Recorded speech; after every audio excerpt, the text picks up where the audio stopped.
नमस्कार, मैं हूं डॉक्टर विंध्याचल सोनी और आप सब देख रहे हैं अपना प्रिय यूट्यूब चैनल इकोनॉमिक नॉलेज। आप सभी को इकोनॉमिक नॉलेज यूट्यूब चैनल पर हार्दिक स्वागत है। आज हम लोग लागत की कड़ी में आगे बढ़ते हुए उसी से संबंधित टॉपिक पर चर्चा करेंगे। आज का हमारा विषय है कि औसत लागत, औसत स्थिर लागत और औसत परिवर्तनशील लागत में क्या रिलेशन है, संबंध है। सबसे पहले हम लोग औसत लागत को देखते हैं। तो कुल लागत में उत्पादन की कुल इकाइयों से कि उसकी जो संख्या है उससे जब हम भाग देते हैं तो हमको जो भागफल प्राप्त होता है उसको हम प्रति इकाई लागत या औसत लागत कहते हैं। तो औसत लागत ज्ञात करने के लिए हम लोग कुल लागत में उत्पादन की मात्रा या इकाइयों से भाग देते हैं। AC = TC भागा Q होता है। अब देखते हैं हम लोग ये औसत स्थिर लागत। तो इसको औसत स्थिर लागत कुल स्थिर लागत में उत्पादन की कुल इकाइयों की संख्या से भाग देने पर प्राप्त भागफल को औसत स्थिर लागत AFC कहते हैं। यह हमेशा चूँकि TFC समान होता है इसीलिए उत्पादन घटने के साथ AFC घटते जाता है। अब हम लोग देखते हैं औसत परिवर्तनशील लागत ABC।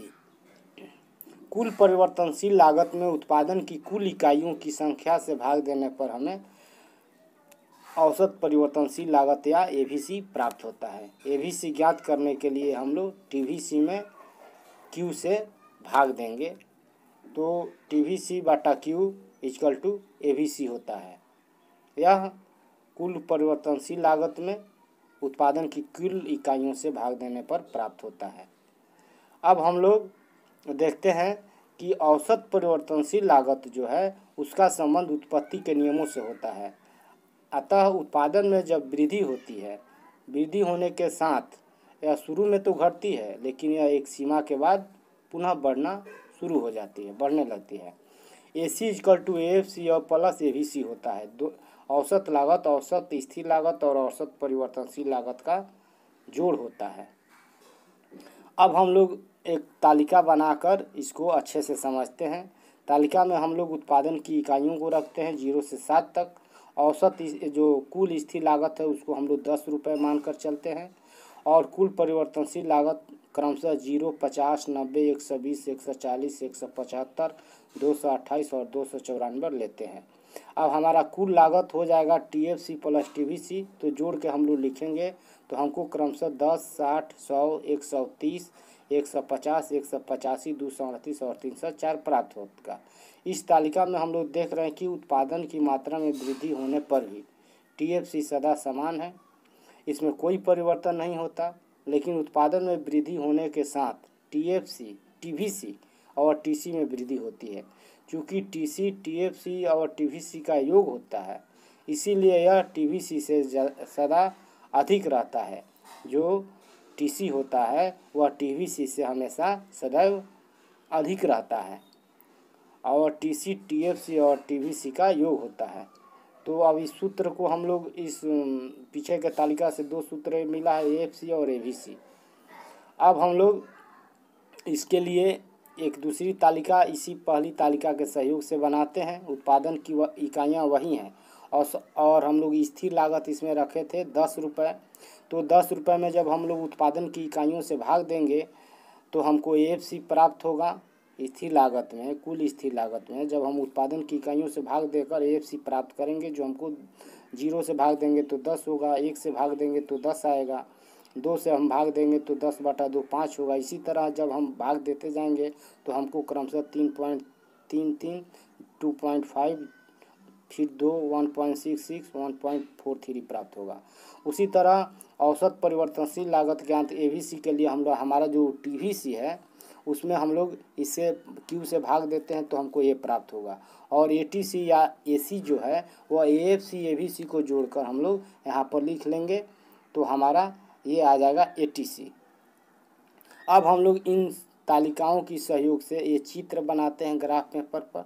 तो जब आप इन लागत को Y अक्ष पर लेते हैं जिसमें AC या ATC AVC और AFC को लिखते हैं और नीचे पर हम लोग उत्पादन की इकाइयों को 0 से 7 तक रखते हैं।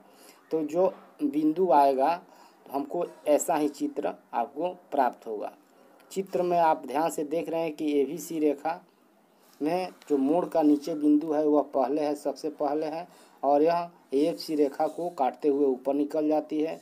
ATC रेखा सबसे ऊपर होती है AVC और AFC से, और AFC का वक्र अति परवलयाकार होता है। इस चित्र के विश्लेषण से निम्न बातें स्पष्ट हो जाती हैं। पहला कि AFC जो है वक्र है वह उत्पादन में वृद्धि के साथ घटता जाता है। AFC वक्र कभी भी एक अक्ष को स्पर्श नहीं कर सकता है। क्यों? क्योंकि स्थिर लागत कभी भी शून्य नहीं होता। औसत स्थिर लागत जो है उसका आकृति जो है वह आयताकार अति परवलय होता है, रेक्टेंगुलर हाइपरबोला इसको बोलते हैं। इसका अर्थ है कि इसके प्रत्येक बिंदु पर इकाई लोच होता है। AFC वक्र का प्रत्येक बिंदु इकाई लोच का होता है। तो ये AFC वक्र की प्रकृति है। इसके बाद हम लोग देखते हैं AFC जो रेखा है वक्र है वह एक सीमा तक तो घटती है, लेकिन उसके बाद यह बढ़ने लगती है। जब प्रारंभ में AFC तथा AVC दोनों घटती हैं तो ATC अथवा AC भी घटती है, लेकिन यह नीचे आती है। कुछ समय के लिए जब AFC के घटने की गति और AVC के बढ़ने की गति बराबर हो जाती है तो ATC स्थिर हो जाती है।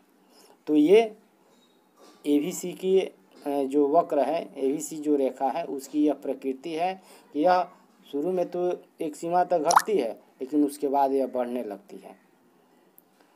अब हम लोग इसके बाद देखते हैं कि जो हमारा पुनः AVC के जो बढ़ने की गति है वह AFC की घटने की गति से अधिक हो जाती है। यहीं पर AVC वक्र AFC के को नीचे से आकर काटते हुए ऊपर निकल जाती है, लेकिन इसके कारण ATC जो है अथवा AC ऊपर उठने लगती है। इसीलिए ATC की आकृति U आकार की होती है। ATC वक्र सदैव हमेशा AVC और AFC वक्र के ऊपर होता है। ATC एवं AVC वक्र दोनों में शुरू में दूरी या अंतर अधिक होता है, लेकिन उत्पादन में वृद्धि के साथ यह अंतर कम होते जाता है। अब हमको उम्मीद है कि आपको AC या ATC, AVC और AFC वक्र की प्रकृति को और उसके संबंधों को आप अच्छे से समझ गए होंगे। अगर आपको मेरा ये वीडियो पसंद आया है तो आप एक लाइक करें और अपने अनुभवों को, अपने विचारों को कमेंट बॉक्स में लिखकर हमारे तक पहुंचाएं। अपने मित्रों में इसको शेयर करें, और अगर आप मेरे YouTube चैनल पर नए हैं तो कृपया इसको सब्सक्राइब करें और घंटी का बटन ज़रूर दबाएं, जिससे कि आपको मेरा आगामी वीडियो ससमय पहुंचता रहे। अगला वीडियो हमारा लागत से ही संबंधित होगा। मिलते हैं हम लोग फिर अगले वीडियो में। तब तक के लिए आप हमको अनुमति दें। धन्यवाद। जय हिंद, जय भारत।